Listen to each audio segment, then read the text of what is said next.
तो hello everyone, this is Ayush Sharma and welcome back to YouTube channel let's start compete. And I hope कि आप सभी लोग बढ़िया हैं, बहुत ही बढ़िया तरीके से आप पढ़ाई कर रहे होगे और आप लोग मस्त हैं, व्यस्त हैं। हो सकता है आप थोड़ा सा गणेश जी में बिजी भी हो, लेकिन समय के साथ साथ आप पढ़ाई भी कर रहे होंगे। ठीक है, तो आ जाइए फिर से हमारी क्लास में एक बार फिर से।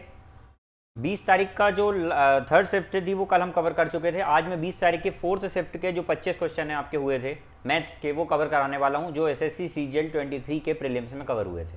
ठीक है, वो शुरू करने से पहले यहाँ पर एक देखिए मोटिवेशनल क्वेट लिखा हुआ है, the ability to concentrate single mindedly on your most important task is the key to great success and happiness in your life. जब आप सिंगल माइंडेडली फोकस्ड होकर अपने इंपॉर्टेंट टास्क पर जब आप मेहनत करते हैं ना, तो वही आपको सक्सेस की ओर ले जाती है और वही आपको हैप्पीनेस की ओर ले जाती है। हमारे साथ हो क्या रहा है कि हम मल्टीटास्किंग कर रहे हैं। मल्टीटास्किंग जो होती है ना, वो प्रोडक्टिविटी का दुश्मन होती है। मतलब क्या, यदि आप मल्टीटास्किंग है ना, तो आप प्रोडक्टिव नहीं हो सकते, आप एफिशिएंट नहीं हो सकते। यदि आप चाहते हैं कि आपको जल्दी से सफलता मिले, तो आपको एक सही डायरेक्शन में फोकस्ड होकर मेहनत करना पड़ेगा। फॉर एग्जाम्पल, यदि आप 4-5 एग्जाम को टारगेट करेंगे एक बार में, तो आपका एक भी एग्जाम में नहीं होगा। लेकिन यदि आप कोई एक एग्जाम को टारगेट करते हैं ना, तो आप सिंगल माइंडेडली, आप फोकस्ड होकर एक ही माइंड से अगर आप फोकस करते हैं उस टारगेट पर, तो आपको वो बहुत जल्दी अचीव होता है। ठीक है, तो इसी प्रकार के मोटिवेशनल क्वाइट्स पढ़ने के लिए आप हमारा टेलीग्राम चैनल भी ज्वाइन कर सकते हैं। लेट्स स्टार्ट कॉम्पीट मोटिवेशन नाम से आप सर्च कर सकते हैं टेलीग्राम पर, या फिर लिंक डिस्क्रिप्शन में दिया है, वहां जाके भी आप इसको ज्वाइन कर सकते हैं। ठीक है, और चलिए तो फिर आगे चलते हैं। यहाँ पर आपको दिख भी रहा होगा कि ये हमारा let's start compete motivation channel है, जो टेलीग्राम का ही यहाँ पर स्क्रीनशॉट लगा हुआ है। ठीक है, चलिए तो हम शुरुआत करते हैं अब आगे फिर से। पहला क्वेश्चन फोर्थ शिफ्ट का, देखिए क्या दिया हुआ है। एक परीक्षा में उत्तीर्ण प्रतिशत 35% है, मतलब पास होने वाले जो हैं वो 35% है। If a student who got 210 marks fail by 14 marks. एक बात बताओ, यदि पास 35% हुए तो फेल कितने परसेंट हुए होंगे? 65%।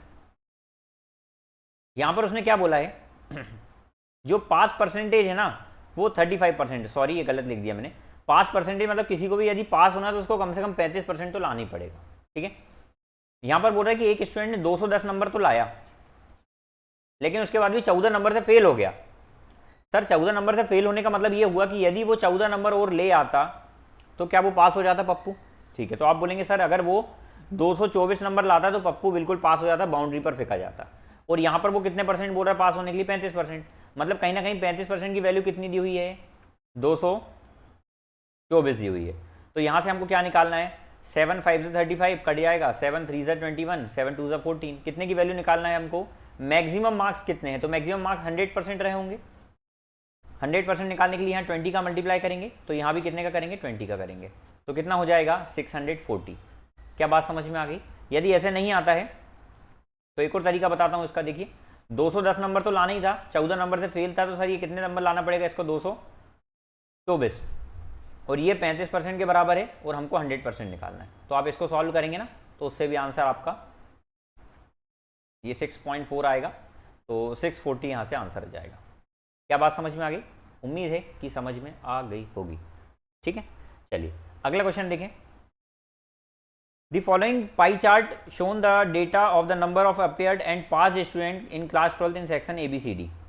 ठीक है, ये जो बना हुआ है ये अपियर्ड स्टूडेंट है और ये पास स्टूडेंट है। इसमें क्या बोला? What is the percentage of student who appeared for all exam in section E. तो इसका तो कोई काम ही नहीं है। अपियर स्टूडेंट ई में कितने अपियर हुए? तो आप बोलेंगे 58% हुए, 58 डिग्री हुए। लेकिन बोल रहा कितने परसेंट? तो सर 58 डिग्री टोटल 360 डिग्री में से हुए होंगे, लेकिन हमको इसको परसेंटेज में ले आना, तो क्या करेंगे? 100 का मल्टीप्लाई करेंगे। बस यही सिंपल तरीका है। काटते किससे कटेगा ये? 229 ज़ा, 180 ज़ा, ये 25 ज़ा, 29 ज़ा, तो कितना हो जाएगा ये? 145 अपॉन में 9। काटो जरा इसको। 9 1 ज़ा 9, कितना बचा? 5। 9 6 ज़ा 54, 1 बचा। 9 1 जा 9, 16.1% एक ही आंसर है। अब देखो यहाँ आप ऐसा नहीं कर सकते कि सर 6 के बाद रुक जाएंगे। 16.8 भी है, 16.1 भी है, तो पूरा सॉल्व करना पड़ेगा। ठीक है, तो आई होप, उम्मीद है मुझे कि आ गया होगा। गुड इवनिंग सभी को भाई, गुड इवनिंग सभी को। जो भी लोग नए कनेक्ट हो रहे हैं उनको गुड इवनिंग, जो जब देख रहा है good evening, good morning, good night, जो जब भी देख रहा है, ठीक है। सोकर नहीं पड़े, पेन कॉपी लेकर प्रैक्टिस करें भाई, है ना। सीरियस अभी भी अगर नहीं हो रहे हैं ना आप लोग, तो फिर आपका सिलेक्शन मुश्किल है भाई। आप देख सकते हैं कि एसएससी का कटअप कहाँ जा रहा है, किस लेवल पर पहुँच रहा है। तो मेहनत आपको उसी क्वांटिटी में बढ़ाना पड़ेगा, बल्कि उससे ज़्यादा मेहनत करना पड़ेगा, ठीक है। चलिए देखें, x माइनस 6 दिया हुआ है, x माइनस 1/x दिया हुआ है 6, ये निकालना है। तो इसका मतलब क्या होगा sir, x plus 1/x into में x माइनस 1/x लिख सकते हैं इसको। तो सर x माइनस 1/x अगर 6 है तो यहां से x प्लस 1/x कैसे निकलेगा? तरीका है इसका, वो क्या होगा, अंडर रूट में k स्क्वायर प्लस 4, यही होता है। तो यहाँ k कितना है, 6 है, तो 36 plus 4 40, under root 40, under root 40 को क्या लिख सकता हूँ, 2 रूट 10, पुट कर दो, 2 रूट 10 इंटू में 6, तो कितना हो जाएगा, 12 रूट 10। यही आंसर है आपका। तो उम्मीद करता हूँ कि आ गया होगा। अगला क्वेश्चन देखें, what is the value of this. तो ये तो डायरेक्ट आइडेंटिटी होती है, sec square theta minus tan square theta equal to 1। एक और आइडेंटिटी होती है, sine square theta plus cos square theta equal to 1। एक और क्वांटिटी होती है sec square theta minus tan square theta, तो हो गया cosec square theta minus cot square theta equal to 1। इतनी क्वांटिटी, इतनी बेसिक आइडेंटिटीज होती हैं, ठीक है। आगे देखें, the average monthly income of father and mother is इतना। पापा और मम्मी की मंथली इनकम एवरेज इतनी है। एवरेज का मतलब क्या होता है भाई, टोटल अपॉन में number of observation equal to average आता है, राइट। तो यदि आपको यहां से आपको अगर निकालना है कि टोटल कितना है, टोटल, तो क्या करेंगे आप, एवरेज में नंबर का मल्टीप्लाई कर देंगे। तो यदि सर यहां पर फादर और मदर का एवरेज इनकम 5000 है, एवरेज इनकम दो लोगों का 5000 है, तो सर ऐसे ही करा होगा ना कि एवरेज टोटल में 2 का डिवाइड करा होगा, तब जाके एवरेज 5000 आया होगा। तो सर यहाँ से अगर मैं इसको उधर भेज दूंगा तो टोटल कितना, 10,000 आ जाएगा, क्या आ जाएगा। तो उसी प्रकार से फादर और मदर का, तो मैं यहाँ पर रब कर दे रहा हूँ, मैंने आपको सिर्फ बता दिया। तो यहाँ से फादर और मदर का एवरेज अगर 5000 है तो दोनों का मिलाकर टोटल कितना आ जाएगा, 10,000 आ जाएगा, ठीक है। इसको शॉर्ट में लिखें क्या, 10K, ठीक है। तो फादर और मदर का कितना आ जाएगा, 10,000 मतलब 10K। आगे बोला monthly income, average monthly income mother और सन, मदर और सन की कितनी है 6000, तो दोनों की टोटल कितनी हो जाएगी 12K। Monthly income of father और सन, फादर और सन की कितनी है 10,000, तो दोनों की कितनी हो जाएगी 20K। अच्छा सर यहाँ से अगर मैं जोड़ूं तीनों को, तो यहाँ पर 2 फादर मदर और सन आ जाएगा, और वो कितनी आ जाएगी 20 30 32 और 10 42 42K। तो एक फादर मदर और सिस्टर की कितनी हो जाएगी 21K, 21,000 हो जाएगी। हमारे से बोला फादर का निकालने का, देखो पूछा है monthly income of father, father की निकालने के लिए क्या करें, उसमें से मदर और सन को माइनस कर दो। मदर सन कितने हैं 12,000, तो फादर कितना आ जाएगा 21,000 में से 21K में से 12K घटाएंगे तो कितना आ जाएगा 9K, और K मतलब 1000, 9,000 आ जाएगा, ठीक है। अब देखें कॉन्ग्रुएंसी क्या बोलती है। मैंने कॉन्ग्रुएंसी में आपको समझाया था कि पेरीमीटर का रेशियोज बराबर होते हैं, उनके रेशियो इक्वल हो जाते हैं, बस ये होती है कॉन्ग्रुएंसी में। लेकिन एक चीज और, वहां पर जो एरिया होता है ना, वो एरिया जो है वो रेशियो का स्क्वायर हो जाता है, ठीक है। तो यहां पर बोला गया है कि ये दोनों ट्राइंगल इक्वल हैं, कॉन्ग्रुएंस हैं। तो सर एबीसी का एरिया अगर 16 है, पीक्यूआर का एरिया 25 है, बीसी इतना दिया हुआ है, तो देखो एरिया 1 अपॉन में एरिया 2, ये साइड का भैया साइड 1 अपॉन में साइड 2, यहां पर ये जो होता है ना इनका स्क्वायर होता है, ठीक है। तो एबीसी का एरिया कितना है 16, पीक्यूआर का एरिया कितना है 25, साइड 1 मतलब इसकी साइड कौन सी ले रहा है, देखो इसकी साइड क्यूआर निकाल, एक सेकंड, बीसी बोल रहा है, बीसी मतलब ये वाला, देखो ये आखिरी वाला बीसी। तो सर यहां पर यदि बीसी बोला है ना आखिरी वाला, तो यहां पर भी क्यूआर ही निकलेगा, इस चीज का ध्यान रखना। इधर से देखें यहां पर यदि बीसी की बात करिए, बीसी दिया हुआ है कितना 20, तो बाद वाले में भी क्यू आर ही निकलेगा, ये वाला, ये ऐसा नहीं कि बाद वाले में पी आर का रेशियो ले लेंगे, ये नहीं करेंगे, करस्पॉन्डिंग साइड्स का रेशियो, करस्पॉन्डिंग मतलब जो इसकी वही उसकी, ठीक है। तो यहां से ये क्यू आर आ जाएगा, लेकिन हमने क्या बोला, स्क्वायर करना है इनका। क्या बात समझ में आ गई? चलिए, अच्छा ये स्क्वायर को यदि मैं उधर ले जाऊं तो ये रूट बनकर इधर पूरे पे पहुंच जाएगा, तो कितना आ जाएगा, 4/5 is equal to 20 Q R, 4 5 20 5 5 25, तो क्यू आर कितना जाएगा, 25 हो जाएगा। क्या बात समझ में आ गई? उम्मीद है मुझे कि आ गई होगी समझ में। अगला क्वेश्चन देखें, 2 सेकंड देखें, मैं 3 सेकंड में पानी पीता हूं।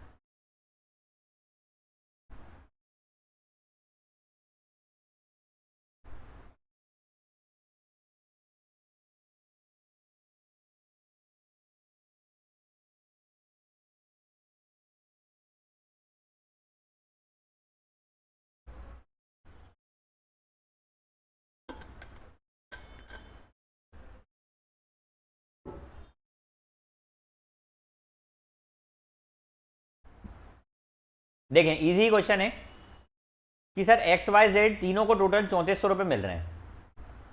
एक्स जो है वो 5 दिन के लिए काम करता है, लेकिन इनका देखो वेजेस का रेशियो दिया हुआ, वेजेस मतलब हर दिन काम करने का जो पैसा मिलता है वो दिया हुआ है। तो एक्स वाई जेड को जो हर दिन काम करने पर पैसा मिलता है वो दिया हुआ है 4, 5 और 3। एक्स कर रहा है 5 दिन तक काम, वाई कर रहा है 7 दिन तक काम और जेड कर रहा है 10 दिन तक काम। तो इनका रेशियो कितना बन जाएगा, 4 5 20 35 30। काटा और पीटी मचाएंगे तो कितनी हो जाएगी, 4 7 6 हो जाएगी। इन सबको जोड़ा तो टोटल वेज कितना हो रहा है सर, इसके अकॉर्डिंग, रेशियो के अकॉर्डिंग। तो आप बोलेंगे सर रेशियो के अकॉर्डिंग टोटल जो वेज हो रहा है, वेजेस जो हो रहे हैं वो 17 हो रहा है, और 17 की वैल्यू यहाँ पर कितनी दी हुई है, वो बोल रहे हैं 3400 हो रहे हैं। क्या निकालना है भैया, how much amount receive by x, x को कितना मिलता है, बार बार एक्स आ रहा है, आपको दर्द तो नहीं हो रहा है। तो सर 4 की वैल्यू निकालना है, तो 1 की वैल्यू कितनी हो गई यहाँ से 200, तो 4 की वैल्यू कितनी हो जाएगी 800। तो क्या बात समझ में आई? अगला क्वेश्चन देखें, Ram ride at the rate of इतने किलोमीटर पर आवर। देखो राम की जो स्पीड है ना भैया, उनकी स्पीड है वो 36 किलोमीटर पर आवर। वो बोल रहे हैं but stop for 5 minutes to take a drink at the end of every 10 minute, मतलब हर 10 मिनट में ये पीते हैं भैया। अब पीते हैं मतलब ये पियक्कड़ बोल सकते हैं क्या? अब देखो पानी भी पी सकते हैं, उन्होंने कुछ बोला नहीं है, क्लैरिफाई नहीं किया है, तो कुछ भी पी रहे हो, लेकिन इनको हर 5 मिनट में ज़रूरत पड़ती है, 5 मिनट चलते हैं और 5 मिनट बाद रुक कर ये पीते हैं, पैक लगाते हैं। तो सर यहाँ पर हर 10 किलोमीटर के बाद ये क्या करते हैं, एक बार हर 5 मिनट के बाद ये लेते हैं, ठीक है? नहीं गलत बोल दिया मैंने, हर 10 किलोमीटर, 5 मिनट तो वो जल्दी हो जाएगा, हर 10 किलोमीटर ये चलते हैं, एक बार रुकते हैं, 5 मिनट के लिए पीते हैं और फिर चलते हैं, फिर चलते हैं 10 किलोमीटर, फिर रुकते हैं, 5 मिनट के लिए पीते हैं, फिर चलते हैं। तो ये पीने की जगह पानी कर सकते थे, लेकिन इनने ऐसा करा नहीं, कोई बात नहीं। तो सर यहाँ पर डिस्टेंस जो है वो कितनी है, 84 किलोमीटर है। मुझे एक बात बताना, यदि इनको 84 किलोमीटर की डिस्टेंस ये बिना रुके 36 की स्पीड से कवर करता तो इसको कितना समय लगता? तो आप बोलेंगे 6 6 36 या 12 3 36, 12 7 84, 7/3 घंटे लगते 7/3 घंटे।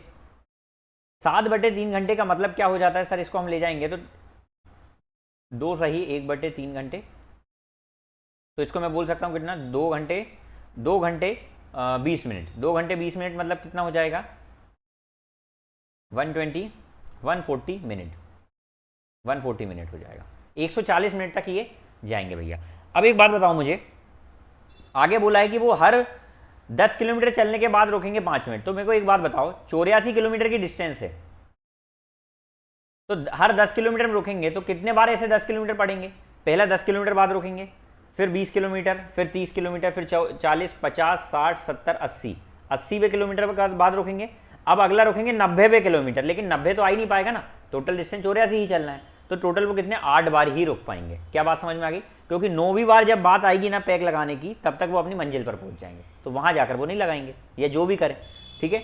खैर मजाक कर रहा हूँ, सिर्फ क्वेश्चन समझाने के लिए, सीरियस नहीं होना आप लोग भी है ना, नहीं तो आप भी ऐसा करें हर 10 किलोमीटर के बाद। तो सर यहाँ पर वो टोटल 8 बार रुक रहा है, 8 बार रुक रहा है और हर एक बार में 5 मिनट के लिए रुकता है।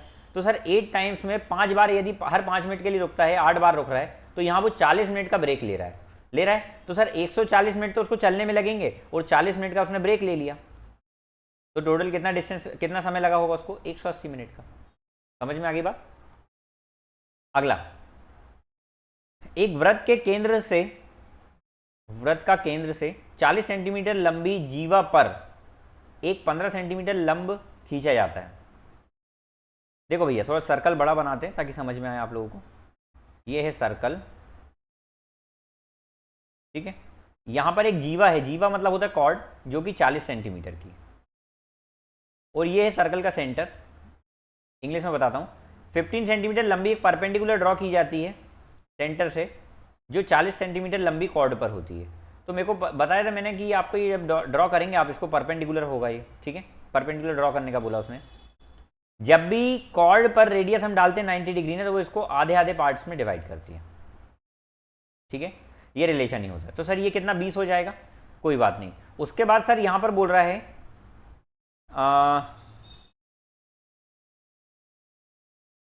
अच्छा ये दिया हुआ है ना, ये तो 20 आ गया। अच्छा ये दिया हुआ है 15 सेंटीमीटर, ट्रिपलेट लगाओ 15 20, तो ये कितना हो जाएगा 25। तो रेडियस कितनी आ गई सर, रेडियस हो गई 25, रेडियस हो गई 25 सेंटीमीटर। उसने पूछा कॉर्ड कितना होगा, डायमीटर कितना होगा, तो इसका डबल होगा डायमीटर, 50 सेंटीमीटर। रेडियस का डबल डायमीटर होता है, ठीक है। अगला क्वेश्चन देखें, x प्लस 1/x इतना दिया हुआ, तो ये निकालें। ये कैसे निकलेगा, ध्यान से देखिएगा। इसको मैं लिख सकता हूँ x plus x square 4 plus 1/x square 4, और इंटू में, ध्यान से देखिएगा बहुत मजेदार क्वेश्चन है, x square 4 minus 1/x square 4। अच्छा इसका मैं फर्दर एक्सपेंशन कर सकता हूँ, तो मैं लिखूंगा सर ये तो चल रहा है x square 4 plus 1/x square 4, ठीक है। यहाँ इसको लिख सकता हूँ x square plus 1/x square, और ये बन जाएगा x square minus 1/x square बन जाएगा। अच्छा इसका फिर फर्दर एक्सपेंशन होगा, तो क्या बन जाएगा, ये x square 4 plus 1/x square 4, दूसरा जाएगा x square plus 1/x square, और फिर आ जाएगा x प्लस 1/x और x माइनस 1/x। क्या बात समझ में आ गई। ये बनेगा भैया, इसको ओपन करके, इसको ओपन करके डायरेक्ट ये बनेगा। तो क्या मैं ये डायरेक्ट लिख दूं, पूरे को रब कर रहा हूं मैं, डायरेक्ट ये लिख रहा हूं, ठीक है। जिनने नहीं लिखा वो वीडियो पॉज करके देख लें। X square 4 plus 1/x square 4, दूसरा क्या जाएगा x की पावर 2 प्लस 1/x स्क्वायर 2, तीसरा क्या जाएगा x प्लस 1/x, और फोर्थ क्या जाएगा x माइनस 1/x। क्या बात समझ में आ गई। अब एक चीज समझ लो, यहां से एक फॉर्मूला भी बता रहा हूं यहां पर, बहुत ध्यान से सुनिएगा। जब भी x plus 1/x is equal to k दिया हो, और यहां से आपको x square plus 1/x square निकालना हो, मतलब किसी का भी स्क्वायर करना हो, तो आप क्या करें, उसके स्क्वायर में से 2 घटा दें, ये हर बार बता रहा हूं। और यदि उसका ही माइनस निकालना हो, तो आप क्या करें, इसका स्क्वायर करके -4 करके अंडर रूट कर दें। समझ में आ गई बात। इसी फॉर्मूले से हम यहाँ पर सॉल्व करते हैं। तो एक्स स्क्वायर देखो, सबसे पहले तो ये निकालो, ये कितना दिया हुआ है, ये दिया हुआ ऑलरेडी 3√2। ये कितना हो जाएगा माइनस का, तो सर वो हो जाएगा स्क्वायर -4 और रूट। तो ये 3√2 का स्क्वायर करेंगे तो कितना हो जाएगा 18, -4 कितना हो जाएगा 14, तो अंडर रूट 14 आ गया। क्या बात समझ में आ गई। अब ये निकालना है तो क्या करेंगे, एक्स स्क्वायर, इसका स्क्वायर कर देंगे, कितना हो जाएगा 3 3 9 2 18 -2। इस पूरे का स्क्वायर करके -2 करना है, ये बताया देखो, पूरे का स्क्वायर करके, ये स्क्वायर करके -2, तो 3√2 का स्क्वायर करेंगे तो कितना आ जाएगा 18 -2 कितना हो जाएगा 16। अब इसके लिए फिर वही, इसका स्क्वायर 16 का स्क्वायर 256 -2 तो कितना हो जाएगा 254। क्या बात समझ में आ गई, बहुत बढ़िया तरीके से आना चाहिए। चलिए अच्छा इसको मैं लिख सकता हूँ सर √2 इंटू √7, तो ये √2 इसके साथ मल्टीप्लाई होकर 2 बन जाएगा, तो 3 2 या 6 लिख दूँ, तो यहाँ 16 इंटू 6 इंटू √7, ये 7 है, और यहाँ क्या चल रहा है 254। अब देखो यहाँ कैलकुलेशन की बात है सर, या तो मैं ये कर सकता हूँ पहले 16 का कर लो, या फिर मैं इसमें डायरेक्ट रिस्क लूंगा। अब इतना देखो क्लियरिटी होना चाहिए, 16 6 96 हो गया, यहाँ 254 हो गया, और इंटू में √7 चल रहा है। सबसे पहले तो ये 3 का मल्टीपल होगा, 3 का मल्टीपल होना चाहिए। तो सर देखो ये 3 हो रहा है, ये 2 3, ये भी हो रहा मल्टीपल, तो ये 8 4 12 3 4 2 ये भी हो रहा मल्टीपल, 8 4 12 3 4 2 6 भी हो रहा मल्टीपल, 6 4 10 3 13 14 15 ये भी हो रहा मल्टीपल, सब मल्टीपल है। 16 का मल्टीपल होना चाहिए, 8 का मल्टीपल होना चाहिए, क्यों, क्योंकि लास्ट की 3 डिजिट कटना चाहिए। 8 4 32 ये नहीं हो रहा है 8 का मल्टीपल, 8 4 32 8 8 64 ये हो रहा है मल्टीपल, ये भी होगा 8 4 32, 8 8 64, ये हो रहा है कि 8 2 16, 8 4, ये भी हो रहा है, 3 3 हो रहा है। तो यहाँ पर भैया हम ये नहीं लगा सकते, तो हमको मल्टीप्लाई करना पड़ेगा। तो 96 4 करेंगे। देखो स्मार्ट तरीका देखो, थोड़ा सा क्लियर माइंड रखना और सॉल्व करना, होता है सॉल्व। 96 4 कितना होगा, तो सर 90 4 360 और 6 4 24, 360 और 24 384 का 4 और 38 यहाँ। 96 5 करेंगे तो 95 45 मतलब 450, ठीक है, और 6 5 30, तो 480, 480 में 38 जोड़ा तो 518 आ जाएगा। 518 का 8 आ जाएगा और यहाँ 51 आ गया। 96 2 करेंगे तो कितना हो जाएगा, 96 2 हो जाता है 192 और 1 जोड़ा 193 और 50 फिर जोड़ना है तो 243, तो 24384 √7। देखो एक ही आंसर है भैया। ये कैलकुलेशन करना पड़ेगा और मैंने कैलकुलेशन की सीरीज में ये समझाया हुआ है। नहीं समझा तो अभी भी समझ में आ गया होगा, फिर भी नहीं समझ में आया तो वीडियो को रोक कर पिछली बार से फिर से देखें, ठीक है। चलिए आगे चलते हैं अब अगले क्वेश्चन पे। एबीसी ट्राइंगल में एक ट्राइंगल दिया हुआ है ABC, A for apple, B for ball, C for cat, D for dog. A B C triangle में डी एक पॉइंट है ए बी पर एक डी पॉइंट है और ई एक पॉइंट है ए सी पर, ठीक है। D divide A B C को, डी जो है वो ए बी सी को दो बराबर हिस्से में बांट रहा है, मतलब इनका एरिया बराबर हो रहा है। मतलब यदि इसका एरिया भी एक है तो इसका एरिया भी एक होगा। तो एक बात बताओ, इसका एरिया भी एक होगा तो इस पूरे का एरिया कितना हो जाएगा, 2 हो जाएगा क्या। और एक बात ध्यान रखना, मैंने बोला था कि साइड के रेशो का स्क्वायर करने से एरिया का रेशो आता है, ये मैंने बताया था कॉन्ग्रुएंसी में, अभी थोड़ी देर पहले भी बताया। तो सर यहाँ से ये एरिया चल रहा है, तो यदि मैं इसको हटाकर यहाँ पर साइड लिखना चाहूँ कि सर साइड कितनी आ जाएगी, तो क्या आप मुझे बता सकते हैं कि सर यहाँ पर ये साइड कितनी आ जाएगी। अगर साइड का रेशो देखूँ तो सर यहाँ पर एरिया कितना आ रहा है, देखो छोटे वाले ट्राइंगल का एरिया कितना है, 1 है, और बड़े वाले ट्राइंगल का एरिया कितना है, तो आप बोलेंगे वो है 2। तो यदि मैं इनकी साइड का रेशो लूँ तो छोटे वाले की साइड का रेशो कितना हो जाएगा, √1, रूट कर देंगे ना, क्योंकि साइड निकालना तो ये उधर जाएगा, स्क्वायर करना पड़ेगा, ठीक है। तो साइड का रेशो यहाँ से क्या आ जाएगा, √, में एरिया का, ठीक है। और यहाँ से क्या आ जाएगा पूरे का, तो वो आ जाएगा √2 आ जाएगा। अच्छा देखो, जो ratio D E B C का होगा तो यहाँ से डी ई और बी सी का रेशो क्या बना, वही रेशो ए डी और ए बी का बनेगा। हमको यहाँ निकालना क्या है, डी बी और ए बी। तो सर ए बी तो है, डी बी निकालना है, डी बी मतलब इतना ही निकालना है, तो वो माइनस करके आ जाएगा ना, उसकी कोई इशू नहीं। तो सर यहाँ पर हम क्या लिख सकते हैं, ए डी का रेशो भी क्या बन जाएगा, यहाँ से डी ई का रेशो क्या था, डी ई मतलब ये छोटा वाला, तो √1 मतलब 1, और बी सी क्या है, बी सी ये बड़ा वाला मतलब √2 है। क्या बात समझ में आ गई सर। हमको तो निकालना ए डी नहीं चाहिए, हमको तो सर इतना ही चाहिए ना, डी बी। तो सर ये पूरा यदि √2 है, उसमें से सिर्फ इतना अगर 1 है तो ये कितना आ जाएगा, तो आप बोलेंगे सर ये आ जाएगा √2 माइनस में 1। तो हमसे क्या पूछा है, डी बी, तो डी बी क्या हो जाएगा, √2 माइनस में 1, और रेशियो करके क्या पूछा है, ए बी √2 आई गया था अपना। तो क्या आपको समझ में आ गया ये क्वेश्चन, मुझे उम्मीद है कि समझ में आ गया होगा।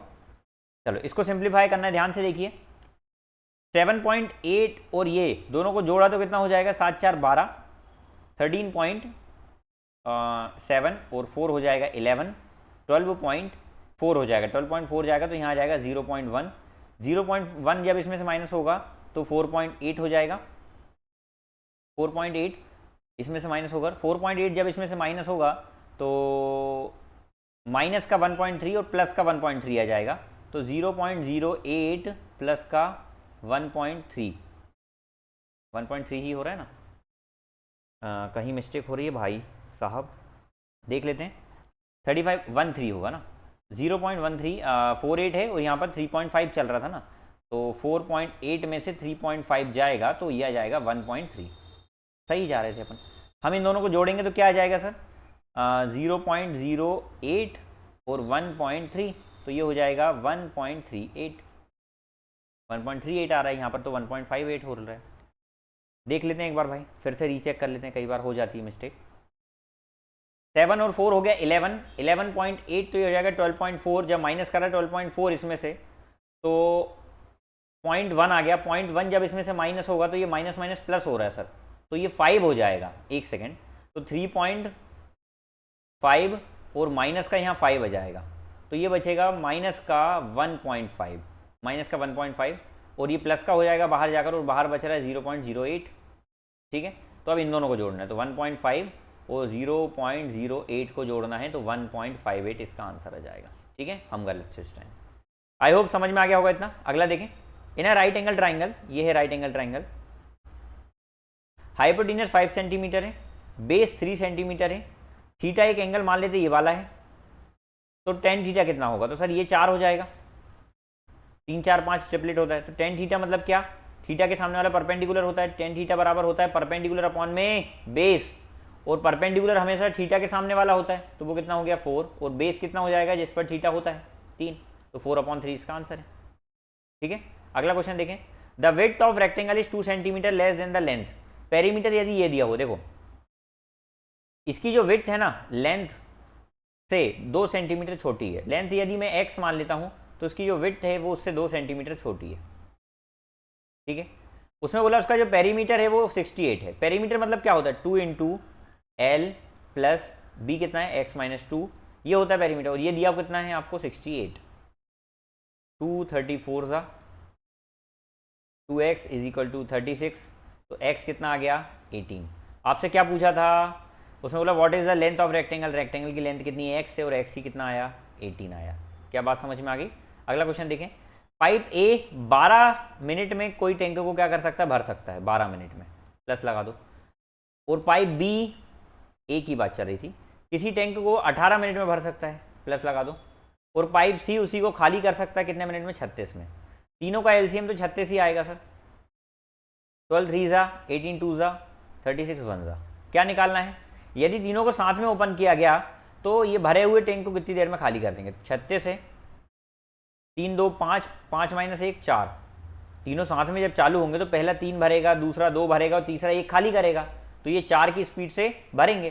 तो सर कहीं ना कहीं 4 की स्पीड से ये कितनी देर में? 9, और 9 क्या? मिनट चल रहा था। समझ में आ गई बात? चलिए अगला क्वेश्चन देखें, एक वर्टिकल पोल है, ये लगा दिया मैंने वर्टिकल पोल, जो 28 सेंटीमीटर का है, इसकी जो परछाई है वो 19.2 सेंटीमीटर बन रही है। ठीक है सर, तो एट द सेम टाइम यदि लेंथ ऑफ शेडो बताइए, अगर पोल 52.5 सेंटीमीटर का है, तो 52.5 सेंटीमीटर का है तो आपको शेडो बताना ही है। तो रेशियो सेम होगा और कुछ नहीं है सर, जो रेशियो 28/19.2 का होगा वही रेशियो 52.5 अपॉन में क्वेश्चन मार्क का होगा। समझ में आ गई बात? चलिए तो इसको सॉल्व कर लेते हैं, थोड़ा सा जगह कर लेते हैं मिटाकर। तो क्या बनेगा सर? जो रेशियो मैंने बताया ना, इसका बनेगा 28 अपॉन में 19.2 का, वही रेशियो किसका बनेगा? 52.5 अपॉन में x मान लेता हूँ जो है। ठीक है, चलो इसको काटें। 7 4 से 28, 7 से तो कट ही नहीं रहा ना, गलत काट दिया। हाँ 4 7 से 28, 4 4 से 16, 4 8 से 32। ठीक है, अच्छा ये उधर जाएगा, मल्टीप्लाई होगा तो x बराबर कितना आ जाएगा? 52.5 इंटू 4.8 अपॉन में 7, 7 7 ज़ा 49, 7 5 ज़ा 35। ठीक है यार, इसको थोड़ा सा कॉम्प्लिकेटेड हमने बना दिया है, इतना कॉम्प्लिकेटेड होता नहीं, इसको हम और इजी तरीके से सॉल्व कर सकते थे। कैसे कर रहा हूँ मैं? ध्यान से देखिएगा, ध्यान से देखिएगा, मैं इसको बोल रहा हूँ इसको थोड़ा सा और ईजी कर लेते हैं। और ईजी कैसे होगा? बहुत ध्यान से देखिएगा, कॉम्प्लिकेटेड कर दिया हमने। ठीक है, देखें मैं ये बोल रहा हूँ कि सर जो रेशियो यही होगा 28 अपॉन में 119.2 इज इक्वल टू होगा 52.5 अपॉन में x होगा। तो x क्या आ जाएगा? 52.5 इंटू में 19.2 और अपॉन में 28 आ जाएगा। ये दोनों हटाकर मैं नीचे 2 0 लगा देता हूँ, कोई दिक्कत है? 25 4 ज़ा ये गया, 25 के टेबल में कितने बार में जाएगा? 25 2 ज़ा 50 और 25 1 ज़ा 25। समझ में आ गई बात? ये कट रहा है 4 से, कितने बार में? 4 4 ज़ा 16, 4 8 ज़ा 32। ठीक है, ये भी कट रहा है 7 3 ज़ा 21, 7 4 ज़ा 28, 4 1 ज़ा 4, 4 2 ज़ा 8, 12 3 ज़ा 36। देखो ये कट गया आसानी से, नहीं तो उसमें मल्टीप्लाई बड़ा सा करना पड़ रहा था। ठीक है, तो ये इम्पैक्ट पड़ जाता है। इसकी वैल्यू निकालना भैया, तो मैंने बोला था कि cos theta is equal to होता है साइन 90 माइनस थीटा, या हम ये बोल सकते हैं कि यदि cos A degree sine B के बराबर होगा यदि ए और बी को जोड़कर 90 आ रहा है तो, ए और बी जोड़कर 90 आ रहा है तो सर यहाँ पर देखो ए और बी को जोड़कर 90 आ रहा है तो ये दोनों बराबर होंगे आपस में, तो ये कट कर 1 आ जाएगा, 0 नहीं आएगा। यहाँ ए और बी बराबर हैं तो ये दोनों बराबर होंगे तो कट कर यहाँ भी 1 आ जाएगा, तो 1 और 1 2 हो जाएगा। कई बार 0 लगा देते हैं, ठीक, 0 तो खैर ऑप्शन में है भी नहीं। The cost price and selling price of the article is same due to faulty weight. जो सेलर है वो अर्न करता है 15% प्रॉफिट, ठीक है। देखिए भैया ध्यान से देखिएगा, जो प्राइस का रेशियो होता है उसमें बोला कॉस्ट प्राइस यदि एक्स है तो यहाँ पर ये मान लेता हूँ, कुछ भी मान लेता हूँ, क्या मानता हूँ, मान लो क्वेश्चन मार्क है, मेरे को नहीं पता किस में बेच रहा है, ठीक है। उसके बाद वेट में क्या बोल रहा है वो कि 15% का प्रॉफिट कमाता है, वो बोल रहा है उसको बाद में भी इतना ही प्रॉफिट कमाना है, 15% का ही, लेकिन वो वेट में झमेला कर रहा है। देखो क्या बोल रहा है, 1000 ग्राम की जगह 950 ग्राम का ही यूज़ कर रहा है, मतलब यहाँ 1000 की जगह 950 ग्राम, लेकिन मैंने बोला था इसको अपोजिट कर दिया जाता है, याद करो आपको वेट में मैंने अपोजिट करना बताया था, और इससे जो उसको प्रॉफिट होता है वो कितने का हो रहा है, वही सेम प्रॉफिट बोला उसने, देखो सेम प्रॉफिट परसेंट 15% का, 15% के प्रॉफिट का मतलब क्या होता है सर 3/20, मतलब 20 की चीज़ को 23 में बेचना।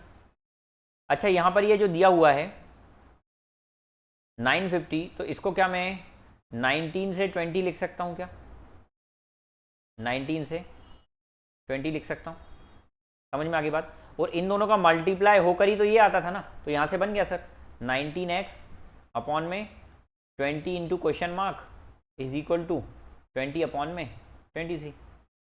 हमको निकालना क्या है यहाँ से, ये निकालना है ना, तो सर ये क्या हो जाएगा, क्वेश्चन मार्क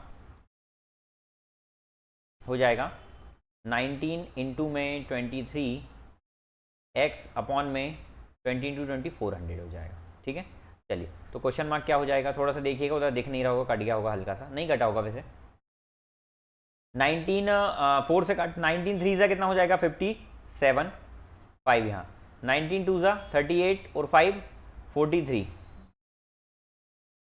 अपॉन में 400, 4 1 ज़ा 4, एक्चुअली में 4 10 ज़ा 43, यहाँ 4 9 ज़ा 36.25 आ रहा है, लेकिन 2 0 हटेंगे तो ये 2 पॉइंट इधर चले जाएगा और x तो चल ही रहा था, तो कितना हो जाएगा 1.0925 और x। ये थोड़ा सा अच्छा क्वेश्चन था, ये अच्छा क्वेश्चन लगा, थोड़ा सा मेरे को कैलकुलेटिव लग रहा है, ये अच्छा क्वेश्चन है। अगला देखें, बाकी तो सब ऐसे ही क्वेश्चन है। The length breadth and height of a cube are in the ratio 1 2 3, length 1 2 3 है सर, मान लेते हैं 100 है, ये 200 है, ये 300 है, सॉल्व करने के लिए वो बोल रहा है इनकी लेंथ हाइट तीनों को बढ़ा दिया गया, कितना कितना, पहले लेंथ को बढ़ा रहा है 200%, इसको 200% बढ़ाने का मतलब ये 100 है, 200% बढ़ा देने का मतलब इसको 300 कर देना, इसको कितना बढ़ा रहा है वो 300% बढ़ा रहा है, 300% बढ़ाने का मतलब 400% कर देना, मतलब कितना हो जाएगा 800, इसको 300% बढ़ाने का मतलब 400% कर देना, तो ये कितना हो जाएगा 1200। चलो रेशियो ले लेते हैं, तो कितना हो जाएगा 3 8 और ये 12। अब आगे क्या बोला भैया उसने, वॉल्यूम कितना होगा, एक बात बताना, जब रेशियो 1 2 3 था तो वॉल्यूम कितना रहा होगा 6, जब रेशियो ये बन गया तो 12 8 ज़ा 96, 96 3 ज़ा कितना हो जाएगा 270 और 18 288, इतना हो गया अब क्यूब वॉल्यूम। तो कितना बढ़ गया, तो सबसे पहले देखते हैं कितने गुना हुआ, तो सर 288 अब हो गया 6 से, तो कितने गुना हुआ 6 4 ज़ा 24, 6 8 ज़ा 48, 48 गुना हो गया, 48 गुना मतलब 48 गुना हो गया। उसने पूछा क्या है कि कितना बढ़ गया, तो भैया 48 गुना हो जाने का मतलब ये कि सर पहले मान लो 1 था तो अब ये 48 गुना हो गया, 48 गुना होने का मतलब है कि सर ये 47 बढ़ गया, और उसने वही पूछा है कितना बढ़ गया, तो 47 बढ़ गया। यहाँ पर एक ऑप्शन उन्होंने नहीं दिया, हर बार वो 48 भी देते हैं, लोग 48 देखकर टिक लगा देते हैं, तो यहाँ पर गलत हो जाता है, ठीक है। तो यहाँ पर आपको थोड़ा सा कॉन्शियस रहना है। एक बोट स्टिल वाटर में 45 किलोमीटर प्रति घंटे की चाल से चलती है, लेकिन एक रिवर जो है वो 15 की चाल से चलती है। बोट की स्पीड x मानते हैं हम हमेशा, वो 45 है, और रिवर की स्पीड कितनी है y 15 है। जो उनको टाइम कवर करता है अप स्ट्रीम और डाउन स्ट्रीम जाने में, वो 9 घंटे ज़्यादा होता है डाउन स्ट्रीम में जाने से, ठीक है। तो मान लेते हैं डिस्टेंस कितना कवर कर रहे हैं, टोटल मान लेते हैं d डिस्टेंस जा रहे हैं, मान लेते हैं जाते टाइम वो डाउन स्ट्रीम गए। डाउन स्ट्रीम का मतलब ये होता है कि उनकी स्पीड दोनों जुड़ जाएगी, तो यहाँ दोनों जुड़कर कितनी आ जाएगी 60। आते टाइम जो है वो अप स्ट्रीम आ रहे हैं, अप स्ट्रीम आने का मतलब डिस्टेंस आएंगे, लेकिन कितना 15 घटाएंगे 30 की स्पीड से आ रहे हैं। और इन दोनों का जो अंतर है, मतलब इन दोनों में जो डिफरेंस दिया हुआ है वही कितना है, 9 घंटे का। ठीक है, चलो तो यहाँ से ये आ जाएगा 30 और 60, तो ये आ जाएगा 30 अपॉन में 1800, ये कट जाएगा तो 1/60 आ जाएगा। अच्छा साइन को इग्नोर कर रहा हूँ मैं, ठीक है। तो डी कितना आ जाएगा 540, डिस्टेंस कितना आ जाएगा 540। आप बोलेंगे सर यहाँ साइन आगे पीछे इसको माइनस करेंगे, यहाँ सिर्फ डिफरेंस लेना था, ठीक है। तो आई होप ये क्वेश्चन भी समझ में आया होगा। थोड़ा शॉर्ट में कर रहे हैं क्वेश्चन क्योंकि हम प्रैक्टिस कर रहे हैं यहाँ पर। एक डीलर कॉस्ट प्राइस, हर फैन की कॉस्ट प्राइस रखता है, he would like to sell 200, मतलब ये बोल रहे हैं एक डीलर के लिए प्रत्येक पंखे का क्रय मूल्य 2000 रुपये है, ठीक है। सीपी दिया हुआ है 2000 रुपये, वह इसे बेचना चाहता है और 20% की छूट देता है, उसके बाद भी उसे 20% का लाभ होता है। सर जब भी छूट भी दे और लाभ भी हो तो सीपी और एमपी का रिलेशन आपको पता होना चाहिए, 100 माइनस डिस्काउंट अपॉन में 100 प्लस माइनस प्रॉफिट। तो 100 माइनस डिस्काउंट कितने का दे रहा है 20 का, और अपॉन में प्रॉफिट भी कितने का हो रहा है 20% का। तो ये रेशियो क्या बन जाएगा 80 अपॉन में 120, मतलब 4 अपॉन में 6, या फिर मैं इसको लिख सकता हूँ 2 अपॉन में 3। सर यहाँ पर सीपी की और एमपी का रेशियो आ गया 2/3। सीपी कितनी दी हुई है 2000, तो ये कितनी आ जाएगी 3000, और आपसे मार्क प्राइस ही तो पूछा था 3000। क्या समझ में आ गया। अगला क्वेश्चन देखें, इनमें से कौन सा 33 से डिवाइड हो रहा है। 33 से डिवाइड होने का मतलब 11 से भी हो 3 से भी हो। क्या ये 3 से डिवाइड हो रहा है, देखो 6 और 3 9, 9 कटेगा 4, 3 कटेगा, ये नहीं कट रहा है।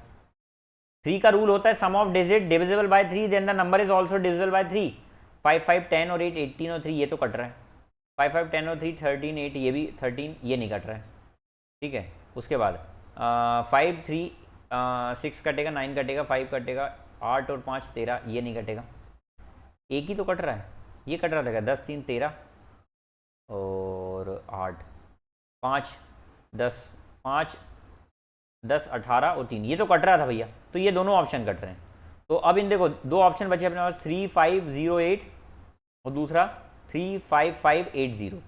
अब 11 से चेक करते हैं। सर 11 से चेक करेंगे तो 11 का रूल है ऑल्टरनेट डिजिट को जोड़ना है, तो 5 3 8 2 16, और 16 में से जो ऑल्टरनेट है ये 5 और 0 5, 16 में से 5 गया 11, तो सर ये नंबर कट रहा है। इसको देखो 5 और 3 8 और 8 5 13, 13 गया, कितना आ जाएगा, तो सर ये आ जाएगा 5। क्या 5 कटता है 11 से, नहीं, तो सर ये वाला कटेगा, कौन सा 35 508, यही आंसर है। क्या समझ में आ गया।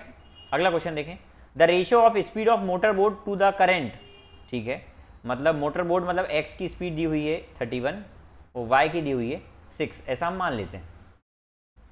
इसको ध्यान में रखें तो वो बोल रहा है कि दोनों को देखो, अगर इसको ध्यान में रखूँ ना मैं, तो यहाँ से डाउन स्ट्रीम स्पीड होती है और एक होती है अप स्ट्रीम स्पीड।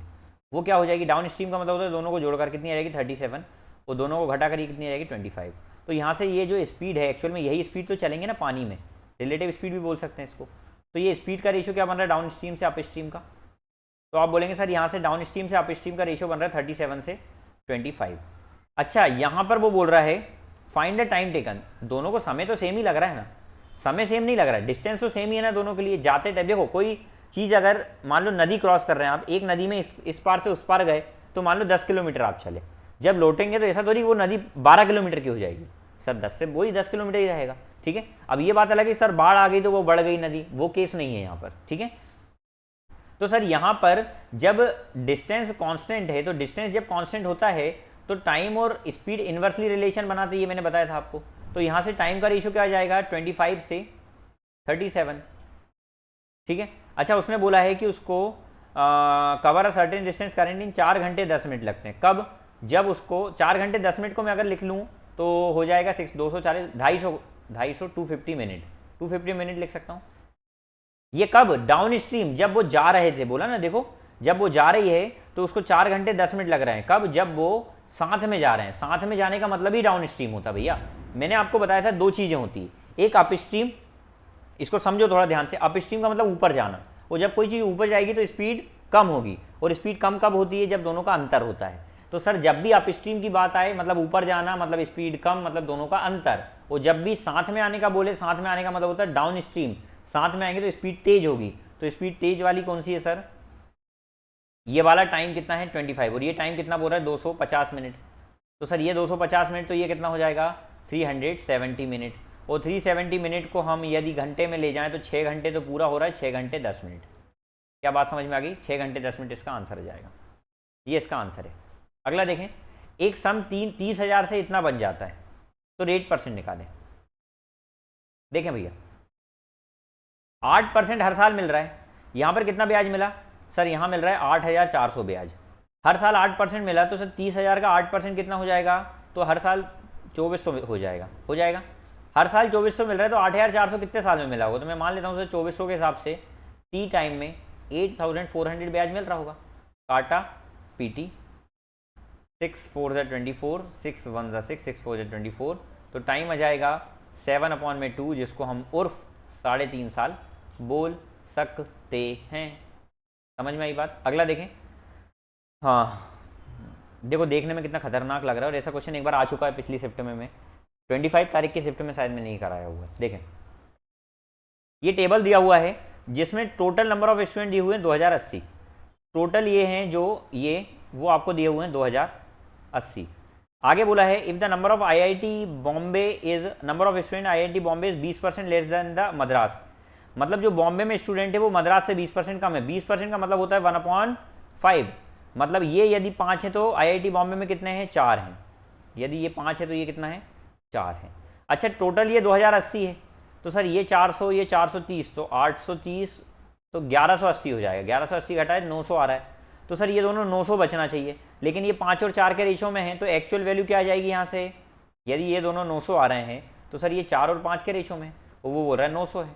तो 900 है मतलब ये 400 है और ये 500 है। क्या बात समझ में आई? तो सर यहाँ से ये 400 आ गया और ये कितना आ गया? 500 आ गया। अब आगे क्या बोला है? What is the difference between. अब देखो इसको थोड़ा सा रब कर देता हूँ, 400 500 दिख रहा है, थोड़ा क्लियर लिख लेते हैं। ये आ गया हमारा 400, ठीक है, और ये आ गया हमारा 500। आगे उसने बोला है what is the difference between, difference निकालना है, total number of student who studied in applied department in these 2 colleges. मतलब इन 2 कॉलेज के अप्लाइड डिपार्टमेंट में जो 2 स्टूडेंट पढ़ रहे हैं वो कितने कितने हैं? तो सर ये 32%, 400 का 32% कितना होगा? 128। 500 का 35% कितना होगा? 175। ठीक है, बोला है कि what is the difference between total number of student who. तो ये टोटल कितने हो रहे हैं सर? तो हमने ये जोड़ा टोटल, तो ये हो जाएगा 13 का 3, 1 यहाँ 0 1 यहाँ 3, 303 हो गए। आगे बोला किसके साथ निकालना है? And the student who studied in civil department in these 2 college. Civil department में इन 2 कॉलेज में कितने पढ़ रहे हैं? 18%। 400 का 18% कितना हो जाएगा? तो 400 का 18% कितना हो जाएगा? 18 36 72, 72। और उसका 25% कितना हो जाएगा? तो 125। ठीक है, तो इन दोनों को जोड़ेंगे तो कितना हो जाएगा? 7 9 1। तो हमको कहीं ना कहीं इन दोनों का डिफरेंस निकालना है, तो बस माइनस कर दो 197। तो सर 6 200 106 आंसर आ गया 106। तो भैया ये हो गए आपके 25 क्वेश्चंस कवर। तो मुझे उम्मीद है कि आपको इतने क्वेश्चन समझ में आ गए होंगे भाई। यदि आप पहली बार हमारे चैनल पर आए ना तो चैनल को सब्सक्राइब जरूर कर लें, ताकि आपको इसी प्रकार से मैं प्रैक्टिस सेट कवर करा रहा हूँ। और जैसा कि आपको पता है कि एसएससी जीडी का नोटिफिकेशन आउट अभी नहीं हुआ है, नवंबर में आपका आने वाला है एसएससी जीडी, जिसका एग्जाम कंडक्ट, कैलेंडर आ गया एसएससी का, जिसका एग्जाम कंडक्ट मार्च में होने वाला है नेक्स्ट ईयर में। लेकिन इसमें सबसे बड़ी बात यह है कि इस बार एसएससी जीडी में 80,000 प्लस वैकेंसीज आने का उन्होंने बोला है, क्योंकि एक स्टूडेंट ने आरटीआई लगाई थी 20 तारीख को, तो उसका रिप्लाई आ गया है 20 तारीख को आरटीआई का रिप्लाई आ गया है कि इस बार 80,000 से ज़्यादा वैकेंसीज आएंगी। तो अगर 80,000 से ज़्यादा वैकेंसीज आएगी तो आपके पास इससे अच्छा मौका कभी भी नहीं हो सकता है। तो यदि आपको ऐसा लगता है कि आप एसएससी जीडी के जो प्रीवियस ईयर सेट्स कवर हुए हैं, जो लास्ट ईयर आपका एग्जाम कंडक्ट हुआ उसमें 72 सेट्स थे, टोटल 72 शिफ्ट में आपका एग्जाम कंडक्ट हुआ था, और यदि आप चाहते हैं कि उन पूरी 72 सेट्स को प्रैक्टिस करना, तो आप मुझे कमेंट बॉक्स में लिखकर बताएं कि सर आप हमें एसएससी जीडी के सेट्स प्रैक्टिस कराइए। यदि आपके कमेंट ज़्यादा से ज़्यादा आते हैं तो मैं इसके बाद एसएससी सीजीएल के ये सेट्स जैसे कवर होते हैं उसके साथ ही मैं शुरू कर दूंगा एसएससी जीडी के प्रैक्टिस सेट। ठीक है, तो चलिए फिर मिलते हैं अगली वीडियो में, अगली क्लास में, नेक्स्ट आपका जो रहेगा नेक्स्ट शिफ्ट के साथ। तो तब तक के लिए अपना ध्यान रखिए, मिलते हैं अगली क्लास में, तब तक के लिए bye, take care, love you all, जय हिंद, वंदे मातरम।